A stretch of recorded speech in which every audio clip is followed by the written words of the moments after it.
back at Hollywood Smoke in the beautiful city of Santa Monica. I'm Steve Kim, joined by Michael Baca and Michael Montero. Mr. Baca, this was your maiden voyage to the MGM Grand. You were there April 9th, Manny Pacquiao, with a 12-round decision over Timothy Bradley. Mike, just give me your thoughts. Is the magic gone with Manny Pacquiao? He's still good, but he's not that guy anymore. Well, for me especially, seeing Manny for the first time in the flesh, I was kind of in awe for a moment, and I thought we saw flashes of the old Pacquiao. Short little instances where we saw him jump in, tap Bradley a little bit, jump out. We saw him with the great footwork, knocked him down twice, obviously. Bradley was a little bit, off balance in those knockdowns. But yeah, I think we saw a little bit of the old Manny in the old Manny. Mm-hmm. Do you agree? I kind of sort. You know what's funny, Mike? Tell me if I'm being too harsh. Manny at his prime was like young Michael Jordan, right? Mm. Then it became a little later on, post Margarito, the Michael Jordan that shot a lot of fadeaway jumpers with the Bulls, the second three-peat.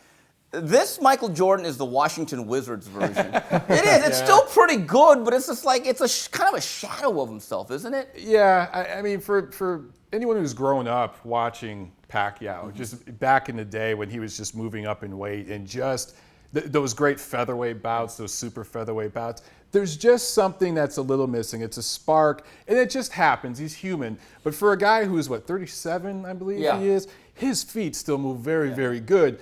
The thing for me is I'm still trying to figure out what the hell Teddy Atlas and Timothy Bradley were thinking in regards to game plan. Oh, I know. They're trying to be Juan Manuel Bradley.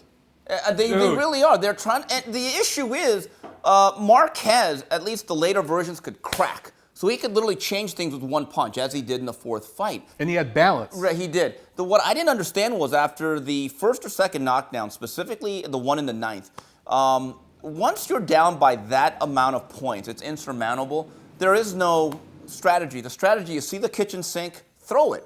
There's nothing else to really say. And I found it ironic, Mike, from my vantage point, when Bradley was most effective, he was actually the aggressor. That's when I thought he had his most success. Yeah, absolutely. And Brandon Rios, Bradley's last opponent, is nothing near what Pacquiao was, even at 37, 38. And I think we saw a little bit of that. Bradley obviously knocked down Rios, knocked him out with a body shot, out of shape Rios, but he's not going to be able to do that against Manny in the later rounds. Guys, question. Is Manny Pacquiao truly retired? But here's the other question. Do you want to see him retired? We all know he's not retired. Okay. Sorry. But, I would watch him if it was a meaningful fight. I don't know if I want to see him against Terrence Crawford. Maybe rematch. That's probably what's going to happen. Oh, jeez. You know what I think they really want to do, and this is really just really disgusting. They want him to fight Canelo for some reason. Uh-oh. And if somehow, let's say he beat Canelo, then you can justify the Mayweather rematch because it'd be for the middleweight championship. Please don't let that happen. But other than that, Terrence Crawford, that would be an interesting fight. That's all I care to see him in. Mike? I remember telling you, I feel like this is Pacquiao's last fight.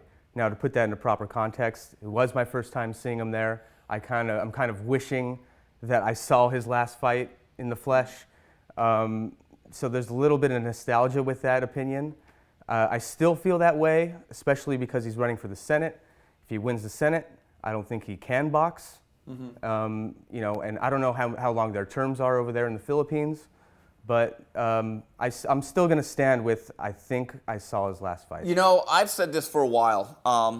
The old Sizzling commercial, move over bacon, make way for, first of all, Floyd, Manny, Marquez, Cotto, Klitschko, you were great for boxing. You carried it. It's time. I need the Golovkin, Canelo, Kovalev, Terrence Crawford. I think we got to move in and usher in a new generation. Here's what I find interesting. I've been told, no matter what Bob Arum says, the pay-per-view may have not broken 400,000 buys. Now think about this, guys. Mayweather's fight against Berto did about 400,000. This one did about 400,000. May 2nd, that cash out that they did together did about 4 million plus buys.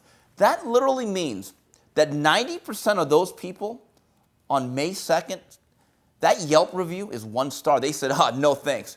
Doesn't that speak to the volume of discontent and the fact that maybe the public, they are speaking with their wallet saying, guys, we don't want you back? The biggest voice the public has is with their wallet. It's not just with boxing, it's with any sport, it's with any product. And they are speaking with that. And I think that fight, Mayweather-Pacquiao, altered the landscape of the pay-per-view brand in boxing. And I think we don't even know the impact yet. I think we're just starting to feel the impact, and we're going to see it over the next couple of years, how it will affect things. But it absolutely had an effect. You can't deny it, you know? Mike, is there a Pacquiao fight you want to watch moving forward? If anybody, Terrence Crawford, because you kind of want that torch passed. And Crawford needs a test. And Pacquiao would be the perfect test for him, I believe. And I think I would actually take Crawford in that fight. Saying that, as far as the pay-per-views were concerned, the Bradley, it was a trilogy. Nobody asked for it, and I think that shows the pay-per-view numbers as well. And of course, the Floyd Mayweather effect did have an effect on him. But yeah, Terrence Crawford, that's who I would want him to see. But we don't see enough guys go out on top. And I think it's the perfect time to retire. And I hope he does. I really do. I really do. All right, so there you have it. Manny Pacquiao at age 37 defeats Tim Bradley technically for the second time. On behalf of Michael Baca and Michael Montero, this is Steve Kim saying till the next round, goodbye, everybody.